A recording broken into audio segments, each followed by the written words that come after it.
Assalamualaikum warahmatullahi wabarakatuh. Bismillahirrahmanirrahim.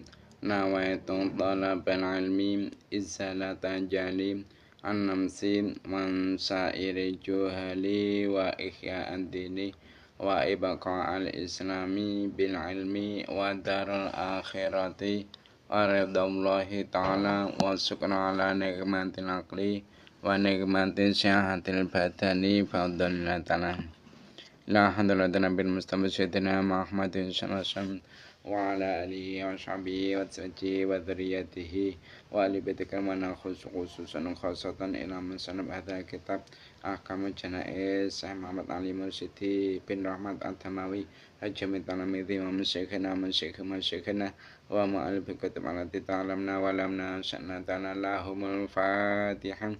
أعوذ بالله من الشيطان الرجيم بسم الله الرحمن الرحيم الحمد لله رب العالمين الرحمن الرحيم مالك يوم الدين إياك نعبد وإياك نستعين اهدنا الصراط المستقيم صراط الذين أنعمت عليهم غير المغضوب عليهم ولا الضالين Rabbi firli wa liwalidayya mu'min. Mari kita mulai pengajian kita hari ini, yaitu kitab Ahkamul Janaiz, yang mana untuk hari ini halaman 12 ya, halaman 16 wasudda lihyahu bi'asobatin. Mari kita mulai. Bismillahirrahmanirrahim. Qala al-musannifu rahimahumullah ta'ala wa nafa'na biya bi'alami bidarin amin. Wasutalan tentaleni apa lihyahu janggut lorone mayit bi'asobatin kelawan perban aridatan kelawan ombo atau melebar aridatan kelawan ombo atau melebar ta'ummuhuma kang meratani apa asobah ing lihyahu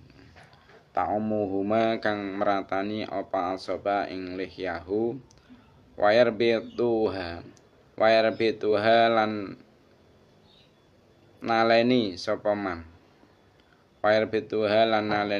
man ing asobah faqarasihi ing dalem ndukure sirahe mayit. Tujuane li'alla yabqa supaya ora tetep apa famuhu tutuke mayit utawa cangkeme mayit maftuhan halih kebuka atau terbuka ya. Fayadkhulu mongko sebabe mlebu fihi ing dalem fam apa alhawamu kutu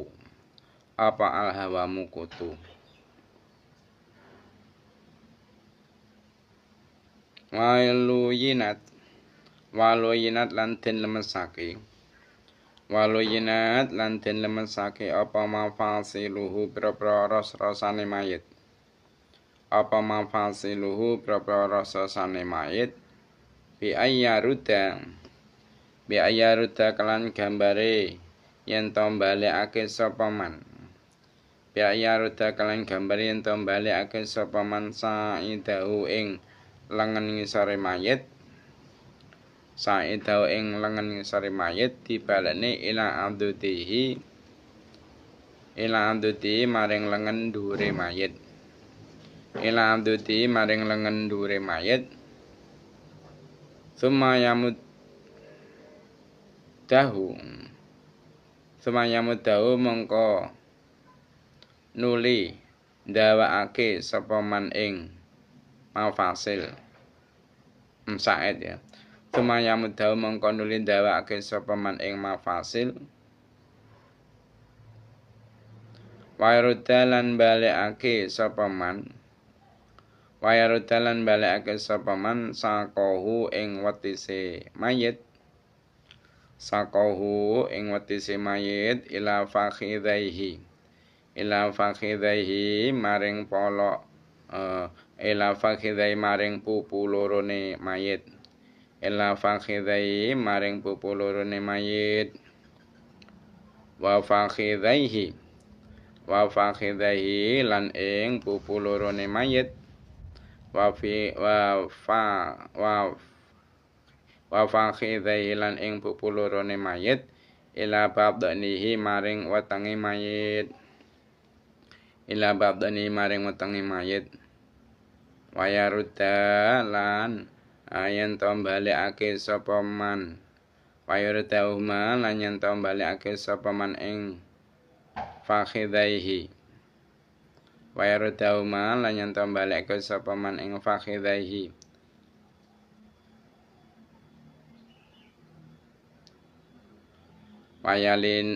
wayalina lan nglemesake sapa man wayalina lan nglemesake sapa man asabi'ahu ing pira-pira driji-drijine mayit wadzalika utahe mengkono-kono loyinat iku liyazula supaya gampang apa ghusluhu ngedusi mayit fa inna fil badani mongko krana temesutune iku ing dalem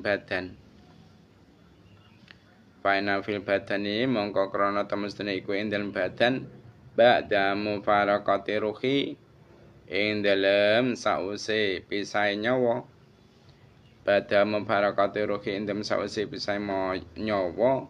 baqiata hararatin ana kekerene panas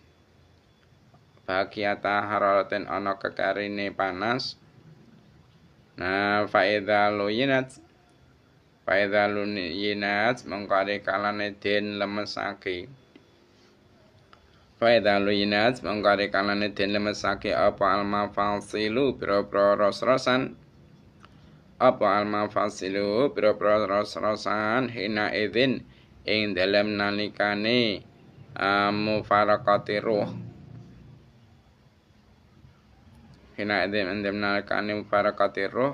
lanat mongko lemes apa mafasil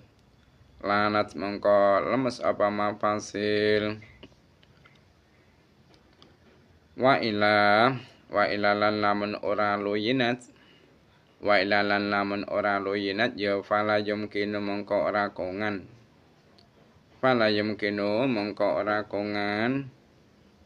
apa talyinuheng lemesake mafasil ba'da dzalika ing dalem sause mengkono-kono mufarakati ruh mufarakati ruh wasutira lan den tutupi apa jami'u badanihi sekabehane badane mayit ilam yakun lamun ora ana sapa mayit iku muhriman wong kang ihram lek nutupi kabeh awake mau bisobin kelawan dodot Bithobin kelawan dodot fakot mongko hale bloko mongko fakot mongko hale bloko li khabari sahikaini krana hadis sahih loro li khabari sahikaini krana hadis sahih loro annahu ing temen sedene jeneng Nabi Muhammad sallallahu alaihi wasallam annahu ing temen sedene jeneng Nabi Muhammad sallallahu alaihi wasallam iku suci den tutupi sebab kanjeng Nabi iku suci den tutupi sebab kanjeng Nabi hina mata ing dalem nalikane sedo sebab kanjeng Nabi hina mata ing dalem nalikane sedo sebab kanjeng Nabi lek nutupi bithobi hibratin kelawan dodot katun bithobi hibratin kelawan dodot katun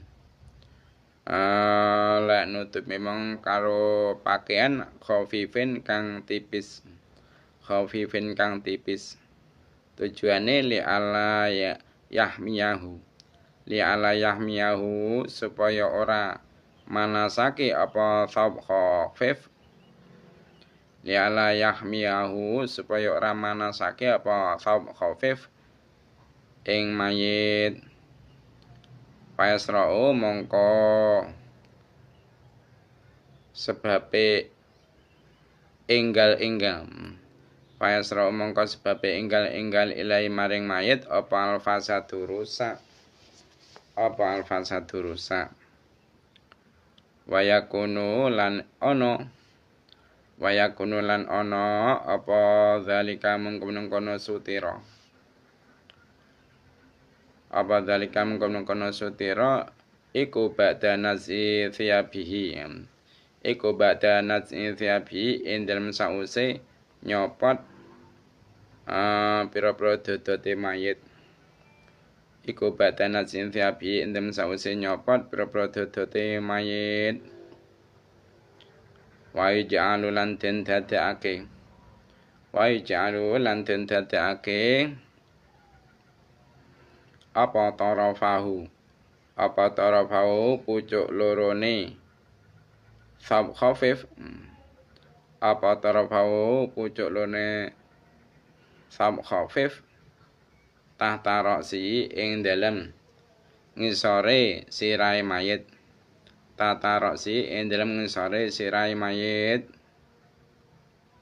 warijlaihi lan sikil lorone mayit tujuane li ala yang kasifa supaya ora kebuka apa thawb khafif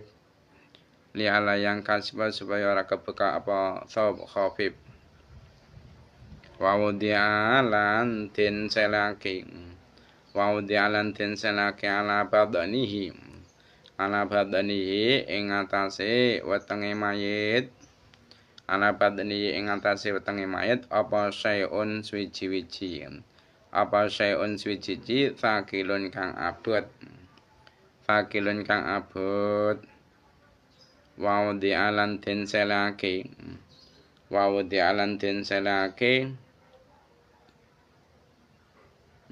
sapa mayit alan saririn ing atase ranjang wanawi lan sepadane sarir wanuzian lan den copot apa thiabu propro dodote mayit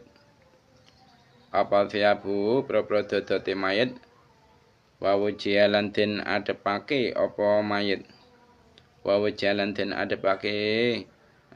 sapa mayit lil kiblati maring arah kiblat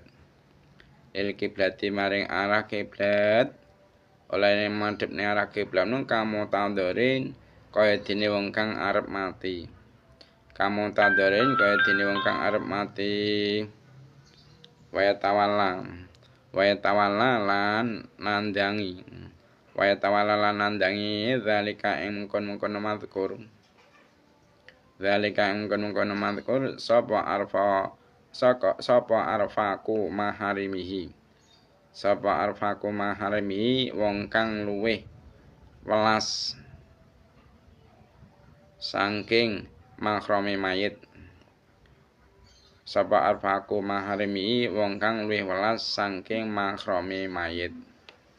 Jadi ketika sudah dipejamkan matanya mayat tadi ya, itu kemudian kedua rahangnya ini itu ditarik ke atas dengan memakai kain yang lebar sekira kain itu bisa merata ke seluruh rahang, ditarik ke atas lantas diikatkan ke atas kepala. Contohnya seperti ini ya, seperti ini, lebar, tarik ke atas, terus diikatkan di sini, diikatkan. Nah, terus tujuannya satu, supaya tidak ada binatang yang masuk. Kalau nanti mulutnya terbuka, ditakutkan ada binatang yang masuk ke tubuhnya. Nah, yang kedua, supaya dilihat itu tidak menakutkan, dilihat itu tidak jelek mayatnya. Nah, yang ketiga, hikmahnya apa? Supaya tidak ada angin yang masuk ke tubuh si mayit. Karena apa? Kalau sampai ada angin yang masuk ke tubuh mayit, maka angin yang masuk itu tidak akan keluar. Ya, akhirnya menjadikan perutnya mayat itu kembung. Berbeda dengan orang yang masih hidup. Orang yang masih hidup itu jantungnya masih berfungsi, berfungsi memompa. Jadi ketika ada angin yang masuk ke tubuh orang yang masih hidup, ini angin bisa keluar. Jadi angin masuk keluar. Nah, namun kalau orang yang sudah meninggal ini jantungnya sudah tidak berfungsi, tidak memompa lagi, maka ketika ada angin yang masuk ke dalamnya sudah tidak bisa kembali, akhirnya menjadikan perutnya itu kembung. Nah, ketika nanti kita mandikan, kita tekan perutnya, itu akan keluar suara yang tidak pantas, seperti gluk. Nah, itu suara angin yang keluar, bukan apa-apa, itu termasuk biasa, bukan karena dia itu mungkin dijengges orang, ditanung orang, tidak, tapi karena angin yang masuk ke dalam ketika kita pencet menjadi keluar, akhirnya timbul suara yang seperti itu. Nah, setelah itu yaitu disunahkan untuk melemaskan seluruh persendiannya. Disunahkan untuk melemaskan seluruh persendiannya dengan gambarannya yaitu kita tekuk tangannya ini, kita tekuk jari jemarinya, kita tekuk ini, kita putar-putar ya, kita putar. Nah, setelah itu lengan yang bawah kita naikkan ke lengan yang atas seperti ini. Nah, setelah itu lengan yang atas kita naikkan sambil kita pegang ya, pegang. Nah, dahulukan yang kanan, tangan yang kanannya mayit. Nah, setelah itu baru yang tangan kirinya mayit, sama prakteknya seperti ini, kita putar-putar. Nah, itu lengan yang bawah kita naikkan ke atas, kita ulang-ulang, lalu kita naikkan lengan yang atas. Nah, setelah itu baru kita lemaskan persendian yang ada di kaki. Dahulukan kaki kanannya ya, sama itu nanti prosesnya, kakinya dipegang seperti ini, digini-gini kan. Terus betisnya itu dinaikkan ke pahanya ya, kita kita tekan ke depan. Nah, setelah itu pahanya kita naikkan ke ke perutnya. Nah, begitu juga yang kiri, kaki kiri itu kita gitukan juga ya. Itu kita betisnya kita naikkan ke paha. paha kita naikkan ke perut, Nah, setelah kaki selesai, kaki kanan kiri selesai, baru kita pegang tengkuknya, dengan cara seperti ini ya. Ini itu kita yang tangan kita yang satu memegang tengkuk, yang satu memegang perut, kita dudukkan. Duduk terus telentang, duduk telentang, seperti itu. Nah, tujuannya apa? Tujuan pelemasan itu adalah supaya nanti ketika kita proses memandikan itu mudah dan memandikan bisa menjadi sempurna. Karena apa? Kalau tidak kita lakukan pelemasan, ini nanti kalau sampai kaku, mama ini sudah tidak bisa dibuka, otomatis air yang kita buat basuh ini tidak bisa masuk. Kalau tidak bisa masuk, tidak bisa merata basuhan air, otomatis mandinya tidak dianggap sah. Kalau tidak dianggap sah, otomatis tidak boleh disolatkan. Kalau terpaksa disolatkan, sholatnya tidak sah. Nah, pelemasan ini berapa kali? Minimal 2 kali pelemasan. Nah, pelemasan pertama yaitu setelah kematian, setelah benar-benar meninggal, sebelum jarak 2 jam kita harus sudah melemaskan untuk pertama kali.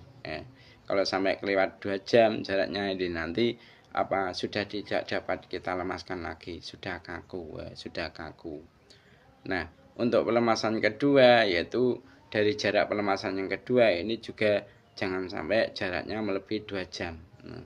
Kalau melebihi 2 jam ini nanti sudah keburu kaku, sulit untuk dilemaskan. Nah, jadi sebelum jarak 2 jam kita lemaskan lagi seperti tadi prakteknya ya.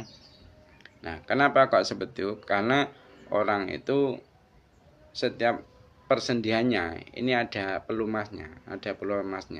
Nah, pelumas itu selama dia masih hidup, orang itu masih hidup, itu akan selalu mencair. Kenapa? Terkena panasnya tubuh.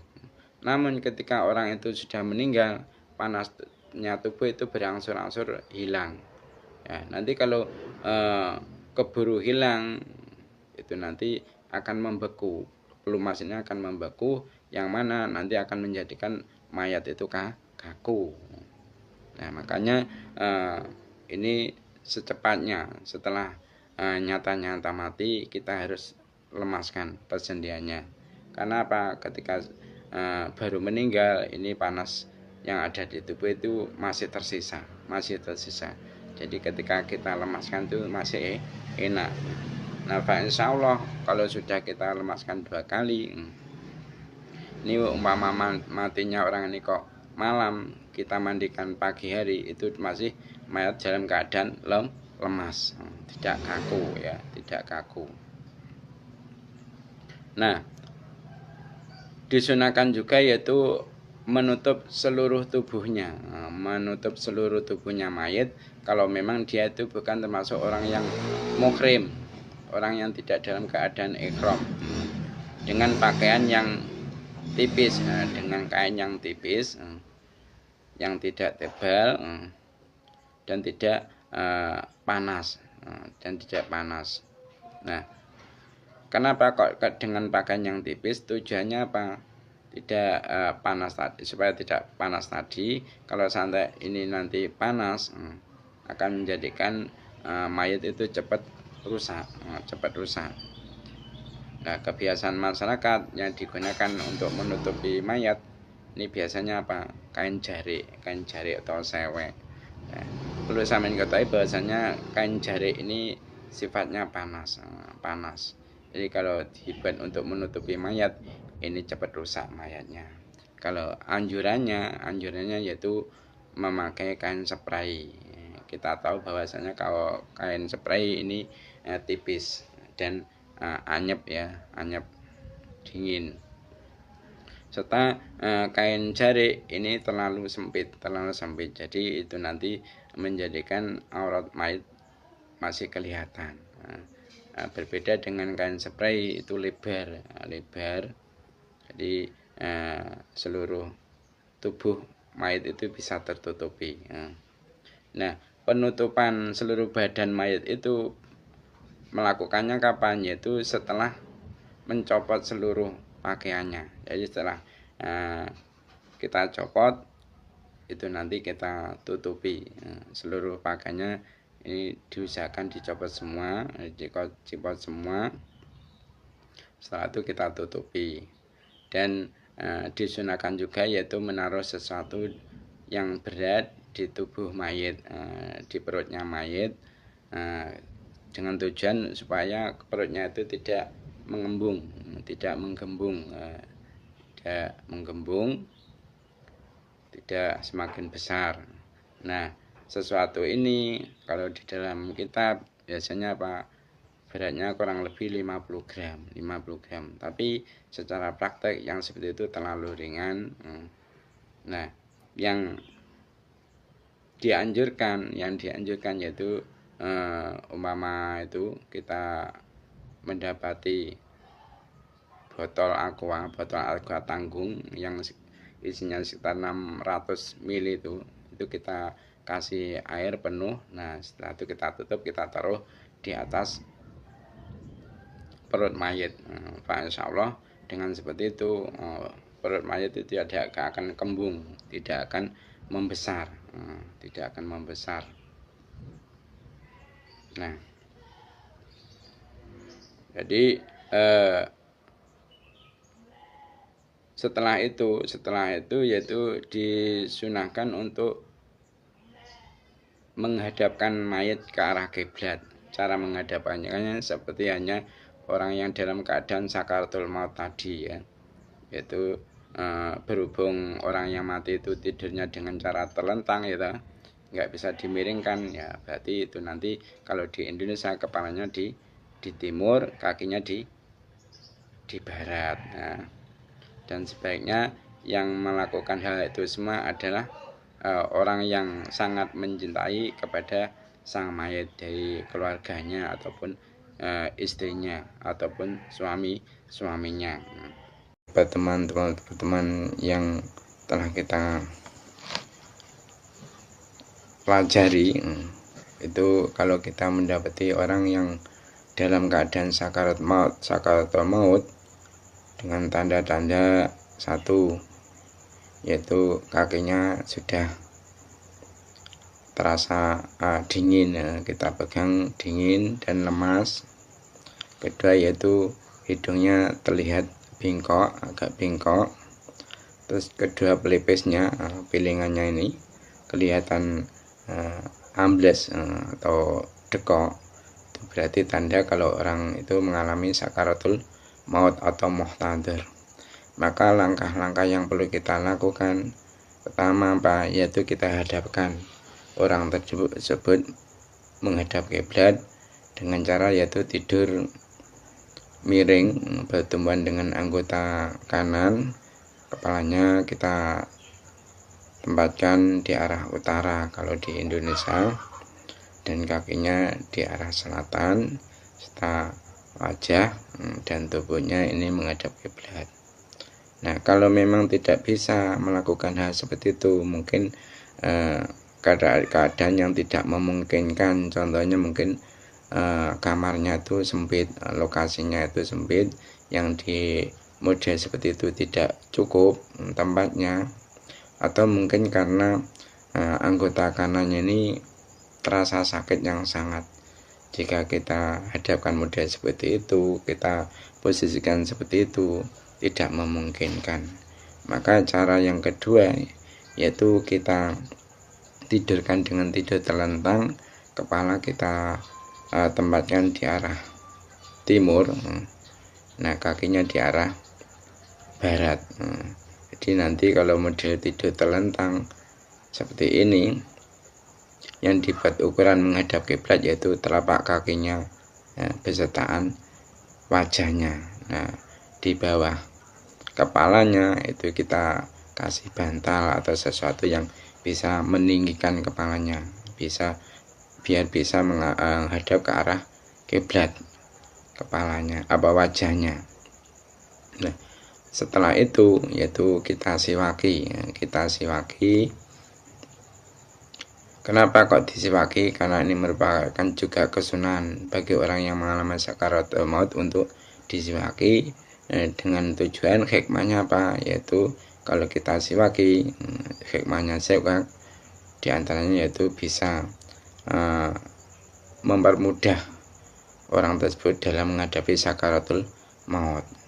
Nah, setelah itu yaitu di sampingnya kita bacakan surah Yasin. Surah Yasin yang mana tujuan dari membacakan surah Yasin yaitu untuk memberi kesemangatan lagi, untuk memberi daya ingat yang kuat tentang keadaan-keadaan hari kiamat, keadaan-keadaan hari kiamat. Dan juga surah Yasin itu hikmahnya kalau dibacakan di samping orang yang menghadapi sakaratul maut, itu bisa menjadi tameng atau benteng dirinya dari gangguan setan. Karena apa? Karena setan pada waktu-waktu yang seperti itu, dalam waktu-waktu orang menghadapi sakaratul maut, dia itu sangat bersemangat sekali untuk menjerumuskan hamba-hamba Allah ke dalam apa? Kekufuran, di dalam kemusyrikan. Bahkan ingin sekali setan itu mencopot keimanan seseorang ketika menghadapi sakaratul maut. Bahkan diceritakan atau diriwayatkan di dalam kitab itu apa? Setan itu akan mendatangi orang yang dalam keadaan menghadapi sakaratul maut dengan membawa yaitu air yang segar. Dan dia mengatakan di samping orang yang menghadapi sakaratul maut itu, katakanlah la ilaha ghairi, katakanlah bahwasanya tidak ada Tuhan selain aku, maksudnya setan. Kalau kamu mau mengatakan hal seperti itu, maka air yang ada di tangan saya ini akan aku berikan kepadamu. Namun kalau memang orang ini mendapatkan pertolongan Allah, dia tidak akan mau menuruti apa yang menjadi permintaan setan tersebut. Namun kalau orang ini tidak mendapatkan pertolongan Allah, maka dia akan menuruti apa yang menjadi kemauan setan dengan harapan apa? Dia mendapatkan air yang ada di tangannya setan itu. Karena apa? Karena orang yang dalam keadaan sakaratul maut ini mengalami haus yang sangat. Karena proses pencabutan nyawa, dia itu mengalami kehausan yang sangat. Maka ketika melihat air yang segar dan menyegarkan, ini dia berkeinginan untuk mendapatkannya. Jadi makanya sunnah dibacakan di samping orang yang menghadapi sakaratul maut, yaitu membaca surah Yasin. Nah, selain disunahkan untuk membaca surah Yasin, juga disunahkan orang yang mengalami sakaratul maut itu adalah apa? Dibacakan surah Ar-Ra'd dengan tujuan apa? Orang itu kalau dibacakan surah Ar-Ra'd, dia dalam keadaan sakaratul maut, ini akan mempermudah dia mengalami sakaratul maut. Nah, setelah itu semua dilakukan, itu sambil orang yang ada di samping jenazah seorang sakaratul maut ini itu mentalkin, mengajari syahadah. Nah, kalau memang orang yang dalam keadaan sakaratul maut itu sudah awalnya tuh beragama Islam, cukup diajari kalimat la ilaha illallah. Namun kalau memang orang itu sebelum sakaratul maut itu agamanya itu bukan Islam, mungkin Hindu, Buddha, Kristen, atau Konghucu, atau bahkan dia tidak beragama, atau dulu memang dia beragama Islam, tapi karena sesuatu hal akhirnya dia murtad. Nah, maka ketika menemui ajal, ketika dia itu mengalami sakaratul maut, yang kita ajarkan yaitu 2 kalimat syahadah, yaitu asyhadu alla ilaha illallah wa asyhadu anna muhammadar rasulullah. Nah, caranya bagaimana? Caranya yaitu cukup kita berada di samping orang yang mengalami sakaratul maut, dekat dengan telinganya, kita bacakan la ilaha illallah dengan secara pelan-pelan, ya. Begitu juga tadi yang syahadah, ya kita bacakan pelan-pelan di sampingnya, asyhadu an la ilaha illallah wa asyhadu anna muhammadar rasulullah. Ini tanpa memerintah kepada orang yang mengalami sakaratul maut untuk mengatakan hal itu. Enggak boleh, kan?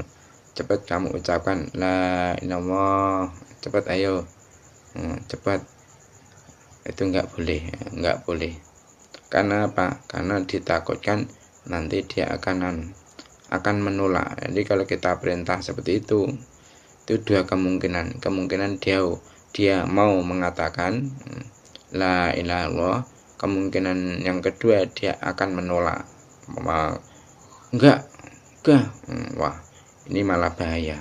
Kalau ketika dia mengatakan enggak atau la, tidak, kok langsung meninggal, berarti akhiran kata-kata yang ia ucapkan adalah itu tadi, kata-kata la atau tidak itu tadi. Nauzubillahi min dzalik. Makanya cukup kita katakan di sampingnya la ilaha illallah. Nah, ini cukup sekali saja. Jadi mengajarinya cukup sekali saja, kalau memang dia itu sudah mau mengikuti. Jadi caranya kita bacakan la ilaha illallah sambil kita lihat keadaan mulutnya. Kalau mulutnya itu sudah ada gerak-gerak, kelihatan mengikuti apa yang kita bacakan, atau lidahnya itu walaupun enggak ada suara, tapi lidahnya itu sudah kelihatan bergerak-gerak mengikuti apa yang kita ajarkan, ya cukup sekali itu saja, ya cukup sekali saja.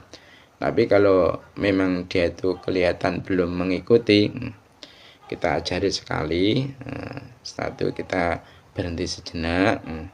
Nah, setelah itu kita ajari lagi. Setelah berhenti sejenak kita ajari lagi. Nah, kalau sudah mengikuti, ya udah sekali itu saja. Cuma nanti kalau orang yang kita ajari itu kok dia itu berbicara lagi sesuatu yang lain, mungkin dia setelah kita ajari minta minum, maka ya kita ambilkan minumnya,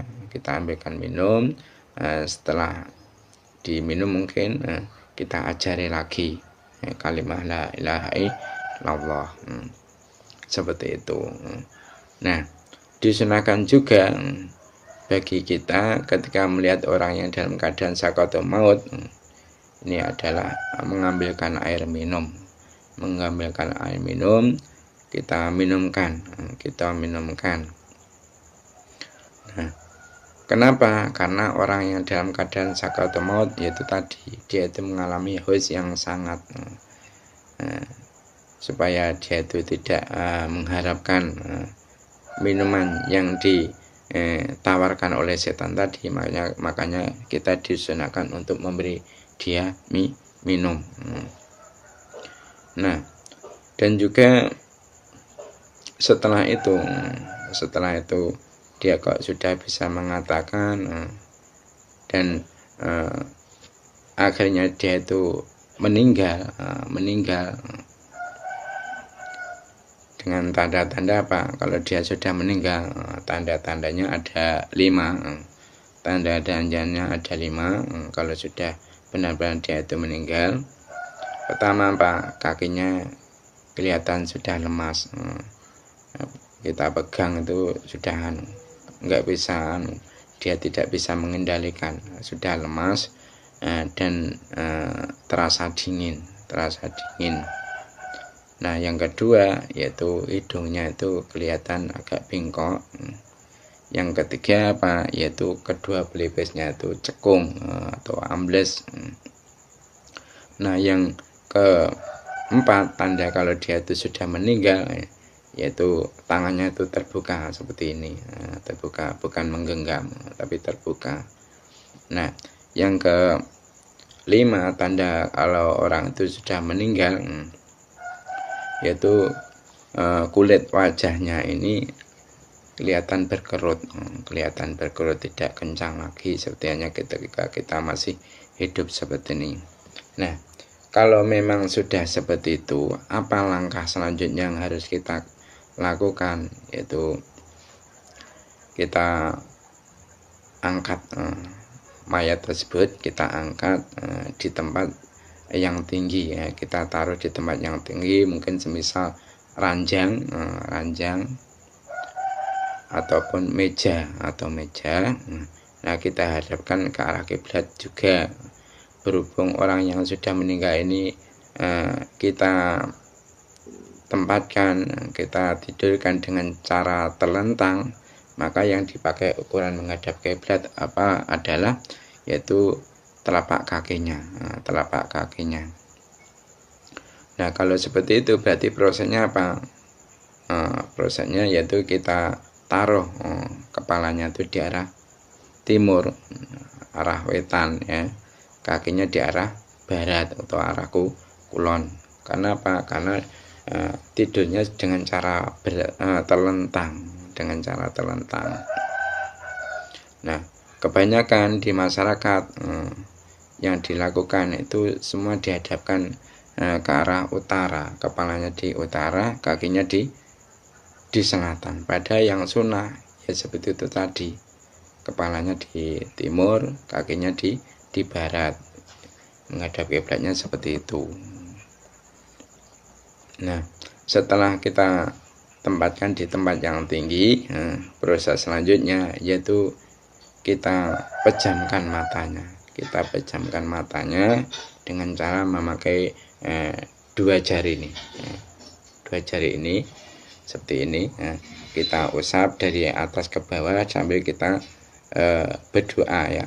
Contohnya Bismillahirrahmanirrahim, ya. Bismillahirrahmanirrahim, seperti itu. Kalau sudah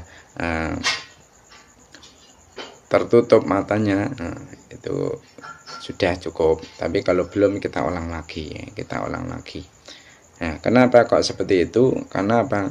Karena mata itu ketika nyawa ini dicabut, dia akan mengikuti perjalanan nyawa tersebut diangkat oleh malaikat Israel. Makanya sudah biasa kalau ada orang meninggal kok matanya itu melotot, sudah biasa, jangan kaget, ya. Nah, makanya disunahkan untuk apa? Ditutup matanya tadi. Nah, setelah itu apa prosesnya yang harus kita lakukan? Yaitu kita tutup seluruh tubuhnya. Dengan memakai kain yang tipis, yang dingin, yang anyep. Nah, kebiasaan juga di dalam masyarakat, beliau ini langsung menutup jenazah tersebut dengan kain jari atau sewek. Nah, padahal kain jari atau sewek ini sifatnya panas.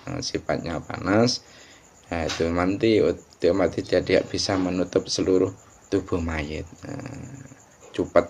Makanya dianjurkan memakai spray. Kenapa? Spray satu, dia itu lebar. Nah, yang kedua, kalau kain jarik tadi kan sifatnya panas, itu akan menjadikan mayat itu cepat rusak, cepat membusuk. Nah, makanya dianjurkan dengan memakai spray. Karena apa? Spray itu kainnya tipis dan sifatnya dingin. Makanya dianjurkan untuk memakai spray, ya. Nah, setelah kita tutup semuanya, ya, ini kedua rahangnya itu kita carikan kain yang lebar, sekira itu bisa merata ke seluruh rahangnya. Nah, kain itu kita tarik, kainnya kan panjang, kita tarik ke atas. Nah, kita ikatkan di atas kepala kain itu. Tujuannya apa? Supaya mulutnya mayat itu tidak terbuka. Karena kalau sampai terbuka ini ditakutkan nanti ada hewan-hewan yang masuk. Hewan-hewan yang masuk ke mulut mayat tersebut. Nah, yang kedua, supaya pandangan mayat itu terlihat tidak jelek. Nah, begitu juga masalah mata tadi, kita tutup.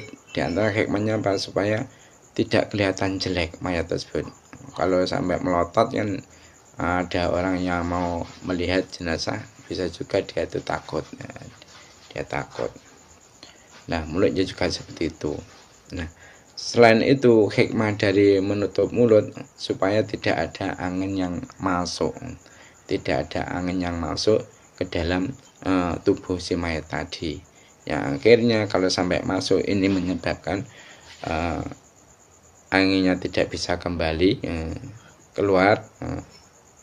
Nah, akhirnya perutnya menjadi kembung, menjadi membesar. Karena tadi kan diterangkan bahwasanya orang itu kalau sudah dalam keadaan meninggal, itu jantungnya sudah tidak berfungsi, tidak bisa memompa lagi. Makanya kalau ada angin masuk sudah tidak bisa keluar lagi. Makanya jangan takut atau jangan kaget kalau ada kita memandikan jenazah, kalau kita pencet perutnya lantas keluar suara klok klok, itu jangan kaget atau jangan dianggap aneh, itu biasa. Itu merupakan angin yang ada di dalam perut, kita pencet akhirnya keluar. Itu bukan karena santet, bukan karena tenung, tapi karena angin yang masuk tadi yang tidak bisa keluar. Nah, setelah kita ikat seperti itu, usahakan langsung saja kita buka seluruh pakaian-pakaiannya mayat, semuanya tanpa kecuali. Yang dikecualikan hanya kalau memang dia itu mungkin memakai pampers, mungkin dia itu sakit di rumah sakit, meninggal di sana. Nah, oleh pegawai dokter, pegawai rumah sakit ini dipakaikan dia itu pampers. Maka untuk pampers ini jangan dicopot pada waktu itu, menunggu nanti kalau ketika memandikan, biar tidak berbau tidak sedap, Nah, bahkan celana dalam pun dicopot ketika itu. Nah, cara mencopotnya itu sambil kita tutup dengan kain yang lebar tadi, dengan kain spray. Jadi kita copot melalui dibalik kain tersebut. Nah, ini ya jangan sampai merusak kain tersebut. Mungkin semisal dengan meminta gunting untuk digunting bajunya atau celana, itu jangan. Kenapa? Karena itu harta warisan, harta peninggalan mayat untuk ahli waris. Jadi kalau kita itu langsung minta gunting, kita rusak, itu nanti kita wajib mengganti. Nah, terkecuali kalau memang keadaan tidak memungkinkan, kita boleh merusak, tapi dengan catatan apa? Kita minta izin dulu kepada ahli warisnya. Kalau memang diperbolehkan untuk dirusak, ya monggo, tapi kalau tidak boleh, ya jangan. Nah, apalagi kalau orang yang meninggal ini mempunyai anak yatim, nah, ini nanti berbahaya, itu termasuk juga anak yatim. Nah, dari caranya bagaimana? Caranya yaitu kita copot, mungkin kalau memakai sarung, kita copot dari bawah kain tersebut, kita buka ikatan sarungnya. Setelah itu kita geser ke bawah. Nah, setelah sudah sampai di lutut, kita minta bantuan orang yang ada di sekitar kita untuk mengangkat dua kakinya. Nah, setelah itu kita tarik, kita lepas sarungnya. Nah, Begitu juga mungkin celana atau celana dalam, caranya ya seperti itu, kita tarik ke bawah, samping kanan, samping kiri, samping kanan, samping kiri. Setelah sampai di lutut, baru kita minta bantuan orang untuk mengangkat dua kakinya. Setelah itu kita lepas. Itu semua prakteknya dari bawah ya, dari bawah kain yang untuk menutup tadi, tidak sampai kelihatan auratnya mayat tadi. Makanya dianjurkan tadi memakai spray yang lebar, biar ketika kita begitu kan itu tidak ada yang tersingkap dari aurat mayat. Nah sekarang untuk mencopot pakaian yang atas, misal mungkin kaos, itu bagaimana ya? Seperti hanya kita mencopot kaos kita ketika kita masih hidup, kita angkat kaosnya, kita angkat sampai sini. Nah setelah itu tangannya kita sepertikan, telas, kita lepas. Nah yang kiri ganti juga seperti itu. Nah setelah itu kita tarik ke atas kepala, akhirnya bisa lepas. Nah seperti itu cara mencopotnya, Insya Allah. Nah mungkin nanti kalau ada kesempatan kita praktekkan mengurus jenazah mulai dari awal sampai akhir ya, Insya Allah. Semoga Allah meridhoi apa yang kita rencanakan ini. Nah setelah kita copot semuanya, seluruh pakaian yang ada di mayat, kecuali mungkin pempes tadi, kita ikat tangannya mayat itu, kita ikat, yaitu sebenarnya yang disuruh mengikat ini hanya ini, 2 jempol tangannya ini. Namun prakteknya kadang ya diikat seperti ini gitu. Itu enggak masalah ya. Kalau mungkin mengikat seperti ini sukar, tapi sebenarnya bisa juga diikat seperti ini gitu. Nah selain tangan, apa saja yang kita ikat, yaitu kakinya yang diikat ya juga sama, yaitu jempol kakinya, kedua jempol kakinya itu kita ikat, seperti ini ya, kita ikat. Nah setelah itu kita lakukan pelemasan. Setelah kita ikat semua, kita lakukan pelemasan. Nah caranya bagaimana pelemasannya? Ya seperti kemarin ya. Berarti kalau ingin melakukan pelemasan ketika itu, sebenarnya nggak usah diikat dulu, dilakukan pelemasan. Tapi kalau mungkin yang melakukan pelemasan ini orangnya masih sibuk ya, atau belum datang gitu, maka kita ikat seperti tadi. Nah sekarang proses pelemasannya bagaimana? Kita lepas tali yang ada di tangan itu, kita lepas, kita lemaskan setiap persendiannya, mulai dari tangan kanan. Nah kita ginikan, setelah itu kita putar-putar. Nah setelah itu kita angkat lengan tangannya yang bawahnya, kita tekuk-tekuk ke atas ini, itu gini. Itu kita ulang-ulang. Setelah kanan selesai, tangan kanan selesai, baru yang kiri. Itu.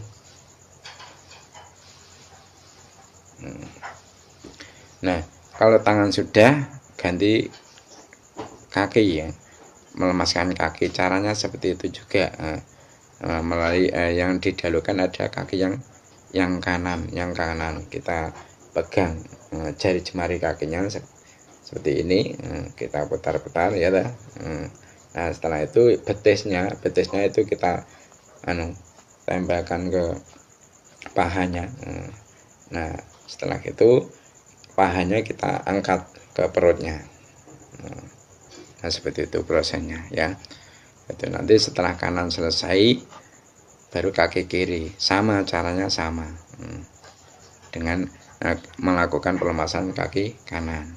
Nah setelah itu semua selesai, sekarang pelemasan punggung. Kenapa kok pelemasan punggung juga harus dilakukan? Karena dalam proses memandikan ini nanti kan harus didudukkan juga untuk mengeluarkan kotoran-kotoran yang ada pada perut mayat. Nah Caranya bagaimana? Kita pegang tengkuknya dengan tangan kanan kita. Nah, kalau tangan kita yang memegang tengkuk, berarti tangan kiri kita memegang perutnya, sambil kita dudukkan, ditidurkan seperti itu. Nah, usahakan pelemasan ini jaraknya dari kematian belum ada 2 jam atau lebih. Kenapa? Karena kalau sampai ada 2 jam jaraknya kematian dengan pelemasan, ini sudah sukar.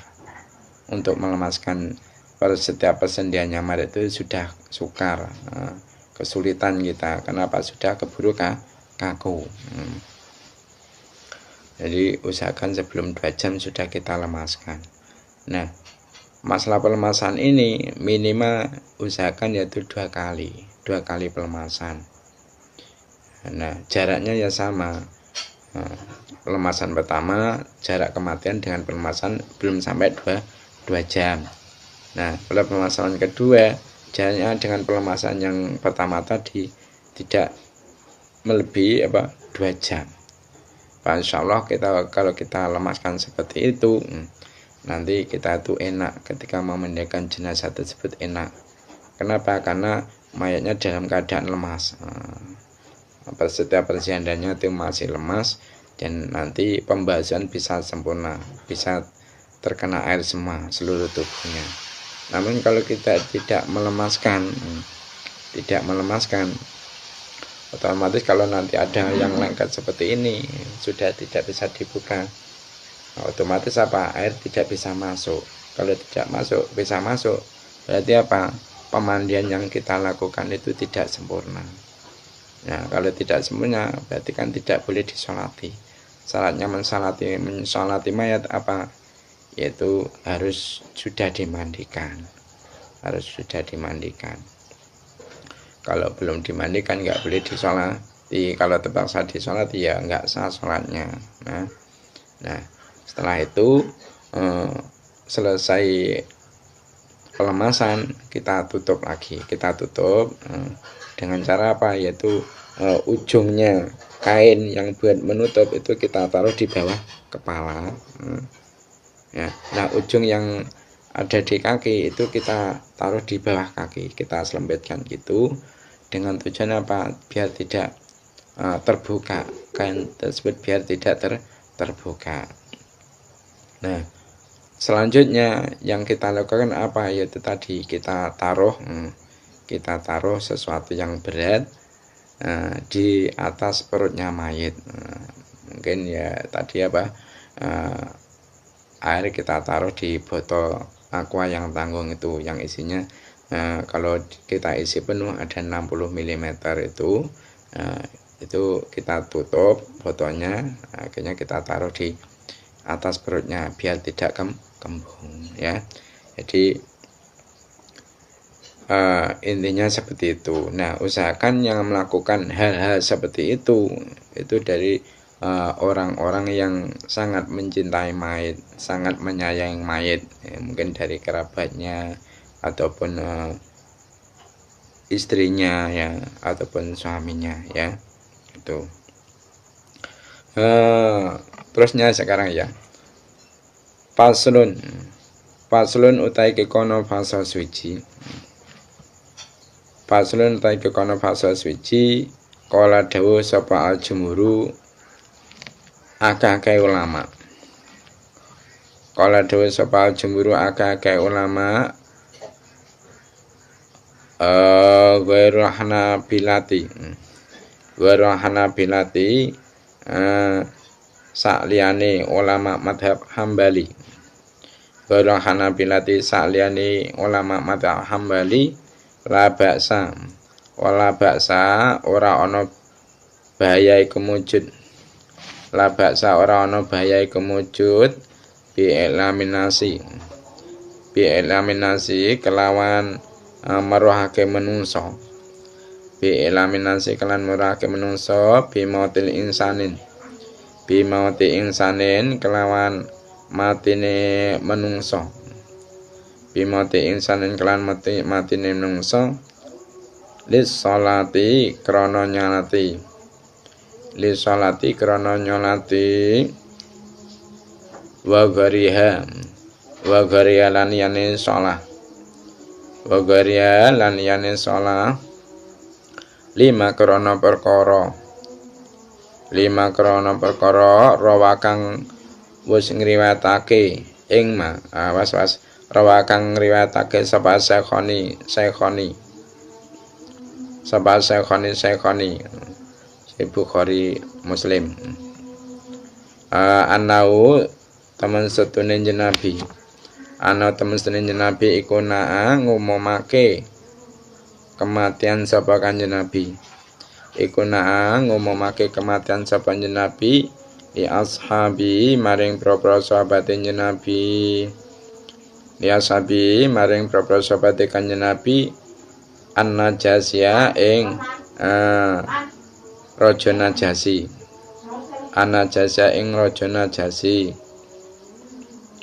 fil yaumi ing dalem dina alazimata kang sedo sapa Najasi fihi ing dalem yaum wa annahu lan temen setune Kanjeng Nabi iku ngumumake sapa Kanjeng Nabi Ja'far ibna Abi Thalib kang dadi anak lanang Abu Thalib wa Zaid ibna Haritsah kang dadi anak lanang Haritsah wa Abdullah ibna Rawahata kang dadi anak lanang Rawahah wastahsana lan milang-milang bagus sapa ba'dul mutaakhiril Hanafiyati pira-pira ulama akhire madhab Hanafi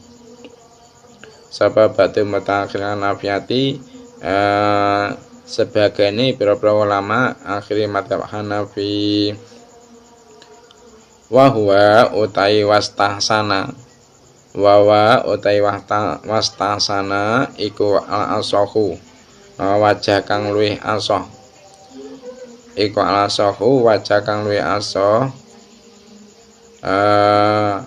anidaa ing undang-undang utawa ngumumake fil aswaki ing dalem pira-pira pasar li janazati saksi maring jenazah awak-awakan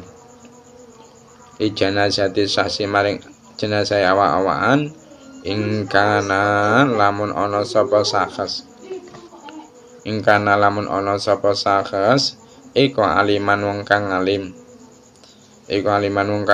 aw zaitan utawa kang zuhud aw miman utawa saking wong yutabaraku kang den ala barokah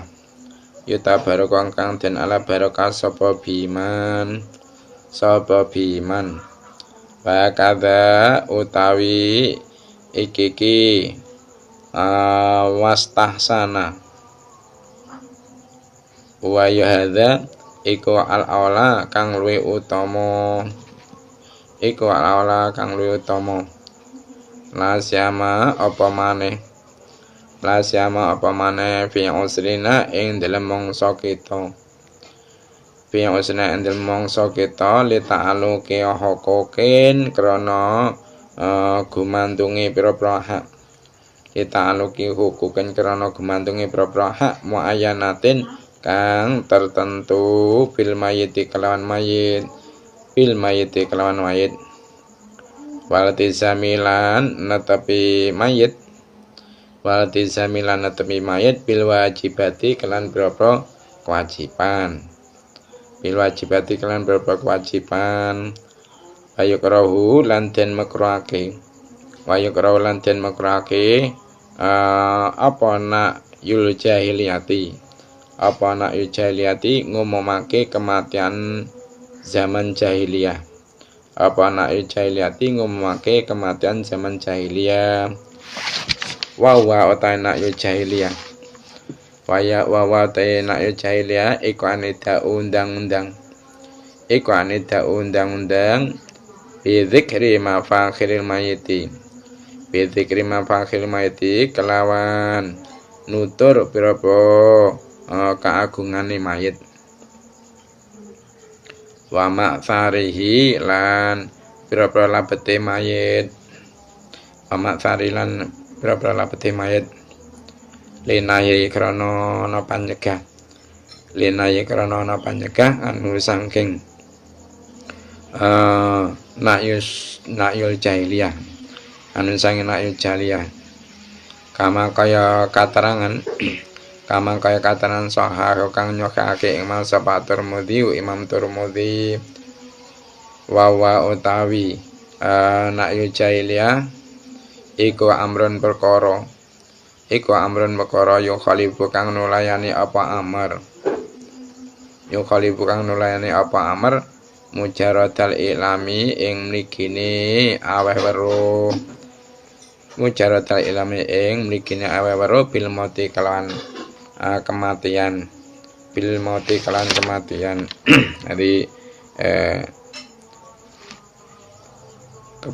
kebanyakan ulama-ulama selain ulama madhab Hambali itu mengatakan bahwasanya mengumumkan kematian seseorang kepada para manusia tujuannya yaitu untuk supaya para manusia itu mengikuti salat jenazahnya mayat tersebut, dan selainnya mungkin memandikan, mengkafani, menguburkan, itu tidak mengapa, maksudnya boleh, tidak dilarang.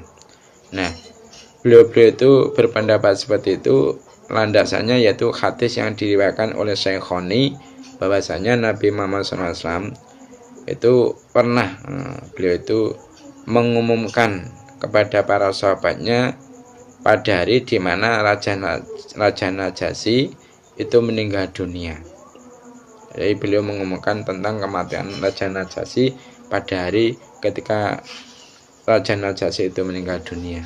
Dan juga bahwasanya Nabi Muhammad SAW itu pernah juga mengumumkan tentang kematian Ja'far bin Abi Thalib, dan juga kematian Zaid bin Harisah, dan juga mengumumkan tentang kematiannya Abdullah bin Rawahah.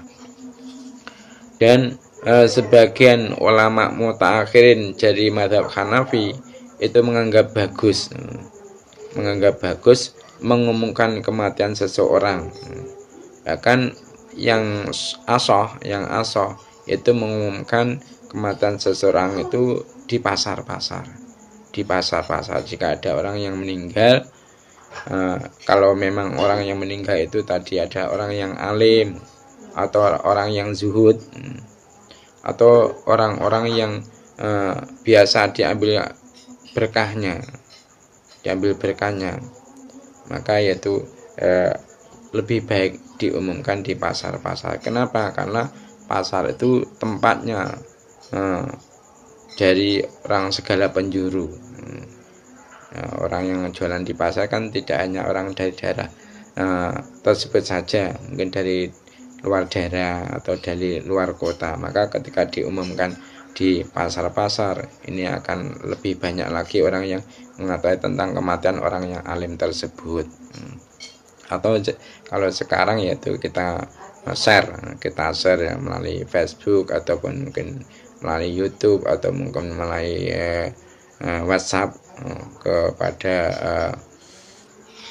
grup-grup kita yang ada di WhatsApp. Itu juga malah lebih banyak lagi nanti orang yang mengetahui tentang kematian orang yang alim tersebut. Nah, apalagi pada zaman kita seperti ini, itu sangat perlu untuk sangat perlu untuk mengumumkan tentang kematian orang-orang yang alim, yang zuhud, yang diambil barokahnya. Karena apa? Sangat berhubungan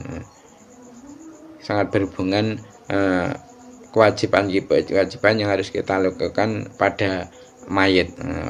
Mungkin dia karena darahnya itu sama dengan kita menyihak untuk merawatnya, mungkin tetangga kita.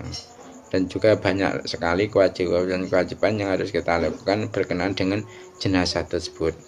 Nah, sekarang masalah mengumumkan kematian yang dilakukan oleh kaum jahiliyah itu bagaimana hukumnya? Hukumnya makruh. Jadi mengumumkan kematian pada zaman jahiliyah itu makruh. Kenapa? Karena cara mengumumkannya itu tidak seperti hanya sekarang ini. Pada zaman jahiliyah itu mengumumkan kematian seseorang dengan cara menyebut keagungan orang tersebut dan menyebutkan jasa-jasa orang tersebut. Misalnya bahwasanya orang yang bernama ini dia itu termasuk orang yang kaya, ya, dia itu termasuk orang yang dermawan, dia itu banyak berjasa di daerah ini, hari ini meninggal. Ini termasuk contoh mengumumkannya kaum jahiliyah ketika ada orang yang mati dari di antara mereka. Nah, ini termasuk hukumnya makruh, ya, karena ada larangan untuk mengumumkan seperti itu. Seperti hanya hadis yang disahihkan oleh Imam Tirmidzi. Jadi mengumumkannya kaum jahiliyah tentang kematian seseorang itu membedai dari tujuan aslinya. Mengumumkan tujuan aslinya yaitu memberitahukan kepada orang tentang kematian seseorang supaya orang-orang itu mau ikut merawat jenazah tersebut. Mungkin pertemuan kali ini itu saja yang dapat saya sampaikan. Ada kurang lebihnya mohon maaf. Mari kita tutup majelis ini dengan membaca doa kafaratul majelis. Subhanakallahumma wa bihamdika asyhadu an la ilaha illa anta astaghfiruka wa atubu ilaik. Wassalamualaikum warahmatullahi wabarakatuh.